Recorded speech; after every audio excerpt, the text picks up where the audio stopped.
4 करोड़ मंदिरों में 15 लाख करोड़ रुपया रोजाना सुबह सुबह चढ़ जाते हैं। बहुत सारे लोग हमें गालियां भी देते हैं, हमें उनकी गालियां भी कबूल है।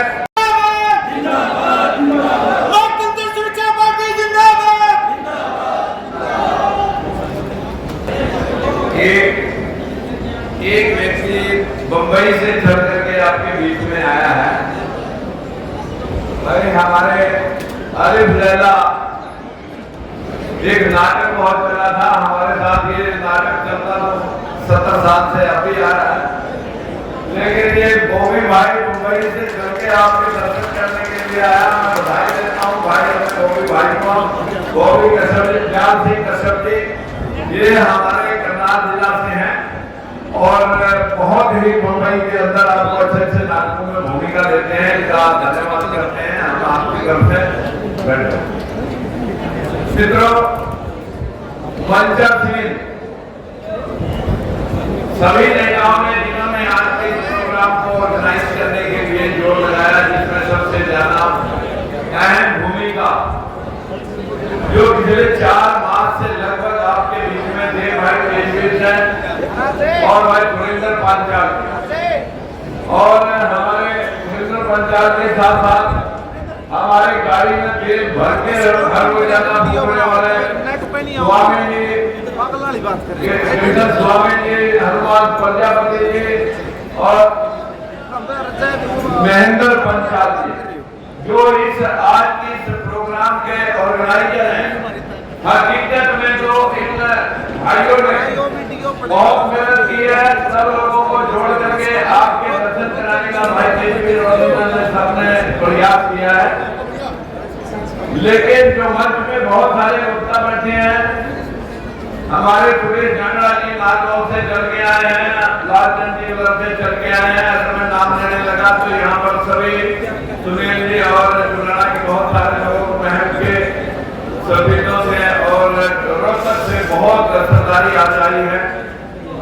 मैं जो भी कार्यकर्ता कुरुक्षेत्र से लेकर के यमुनानगर से लेकर के इधर पलवल बावल से लेकर के पलवल से आकर के जिन लोगों ने आज यहाँ पर उपस्थिति दी है, सभी कार्यकर्ता ये समझने साथियों में सबको मिल के आया हूँ और मैं अपने दिल में सबकी हाजिरी लगा दी है। आप सभी का मेरा शब्दों से नहीं दिल की गहराइयों से आप सभी का स्वागत है।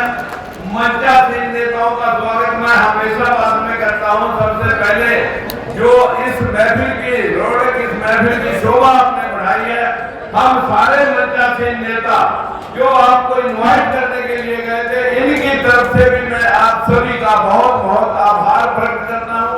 और जो इस महफिल में हमारे हरियाणा प्रांत के अंदर मामला विश्राम जी पूरे इंडिया के अंदर घूम रहे हैं और इस अंधविश्वास का चीरहरण करने के लिए हमने भी इन्हीं की बातों का अनुसरण करके हर रोज आपके बीच में जब बोलते हैं, बहुत सारे लोग तिरस्कार भी करते हैं, बहुत सारे लोग हमें गालियां भी देते हैं, हमें उनकी गालियां भी कबूल है, उनकी नाराजगी भी कबूल है। लेकिन जब तक हमारा समाज मानसिक गुलाम रहेगा, मैं नहीं कह सकता कि ये समाज राज तक पहुंच जाएगा।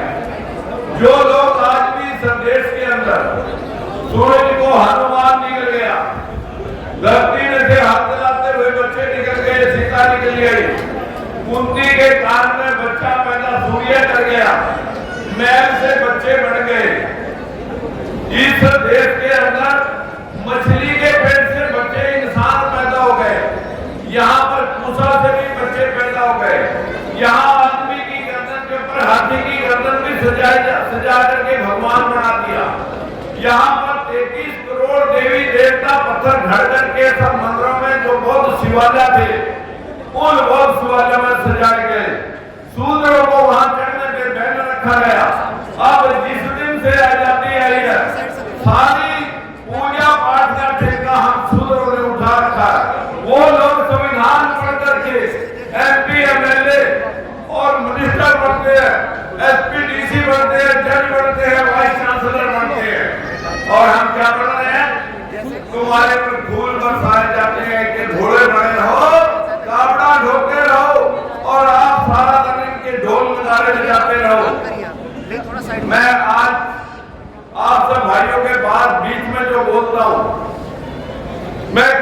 के माध्यम से कापी मैं आपको देके जाऊंगा।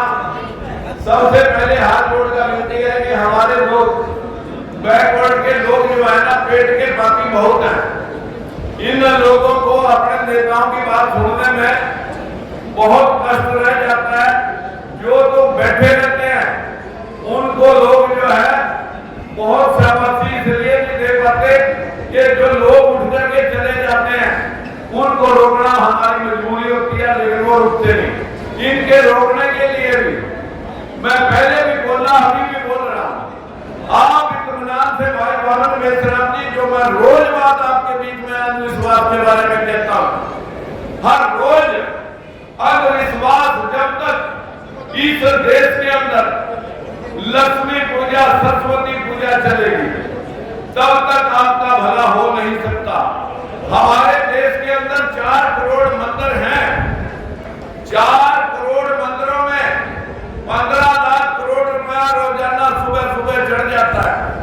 बच्चे को कॉपी या पेन मिलने में एक हफ्ता लग जाता है। लेकिन बदकिस्मती है, 4 बजे दुकानें खुल जाती हैं और ढोल निकाले और कीर्तन स्टार्ट हो जाते हैं। 10 बजे तक वो कीर्तन करते हैं। आज यहाँ पर हमारी बहनों की भी कुछ संख्या है। मैं अपनी बहनों से विनती करूंगा कि आपको बाबा साहब ने संविधान में पढ़ने लिखने के साथ साथ वोट का अधिकार दिया, पति की पिता की जायदाद में अधिकार दिया, आपको दासी प्रथा से मुक्ति दिलाई, सती प्रथा से मुक्ति दिलवाई। आप संविधान पढ़ करके एसपी बन सकती है, डीसी बन सकती है, इस देश की राष्ट्रपति, प्राइम मिनिस्टर और चीफ मिनिस्टर बन सकती हैं। आप इस देश में जज बन सकती हैं, लेकिन किसी मंदिर की महंत नहीं बन सकती। बदकिस्मती है कि हमारी समाज की जो 50% आबादी है वो महिलाओं की है, जो आज भी मंदिर की आस्था में मानसिक गुलामी की शिकार पड़ी है। आप लोगों को पूजा पाठ के नाम पर लूटा गया, स्वर्ग नरक के नाम पर लूटा गया। एक दिन मथुरा और वृंदावन के कुछ लोग, मैंने जब कहा रामायण महाभारत इस देश में हुई ही नहीं, हमारे देश की लुलाई सिंह यादव की किताब को आप पढ़ लो, 19 नवंबर 1976 का फैसला पढ़ लो। और मेरे हाथ में ये पेपर है, ये मैं साथ में लेके आता हूँ। लुलाई सिंह यादव की किताब पर जो फैसला आया कि इस देश में जो इतिहास था, महात्मा ज्योतिबा फूले, बाबा साहब भीमराव अम्बेडकर या उनके इष्टों का, उनके भगवानों का या उनके प्रेरणा स्रोतों का, गौतम बुद्ध का, चंद्रगुप्त मौर्य अशोक सम्राट का, उस इतिहास को मिटाने के लिए जब कलिंगा के युद्ध में अशोक सम्राट ने तलवार फेंक दी और युद्ध ना करने का संकल्प लिया, उसके बाद 7 राजा और हुए। अशोक सम्राट की वंशावली, अशोक सम्राट की वंशावली का आखिरी राजा बृहदत्त मौर्य हुआ। उस बृहदत्त मौर्य के दरबार में पुष्यमित्र सुंद एक मनुवादी साथियों दरबारी लेखक था, जिसकी लड़की सुंदर थी, राजा के साथ शादी करके और सेनापति का खिताब ले लिया। सेना ने अपनी भर ली और राजा का कत्ल कर दिया और वहां से राजधानी शिफ्ट करके अयोध्या बसाई। 184 ईसा पूर्व यानी 2200 साल पहले वो राजधानी बसा करके उसने ये सारे ग्रंथ और शास्त्र जो जितने भी रामायण महाभारत पुराण वेद ये सब अपने दरबार में लिखवाए बिठा करके, जिनमें गर्भ था ढोल गवार शूद्र पशु नारी सकल ताड़ना के अधिकारी, कि जब आप सूर्य को निकलता हुआ मान सकते हो कि एक मंदिर निकल गया, जब आप ये मान सकते हो कि धरती में हल चलाते हुए सीता निकले, बच्चे निकले आए, जब आप ये मान सकते हो कि इस देश में हाथी की गर्दन आदमी की गर्दन में फिट हो सकती है, जब आप ये मान सकते हैं कि 10 सिरों वाला रावण भी हो सकता है, जब आप ये मान सकते हैं कि यहाँ मिट्टी और बैल से भूसा से भी बच्चे बढ़ सकते हैं।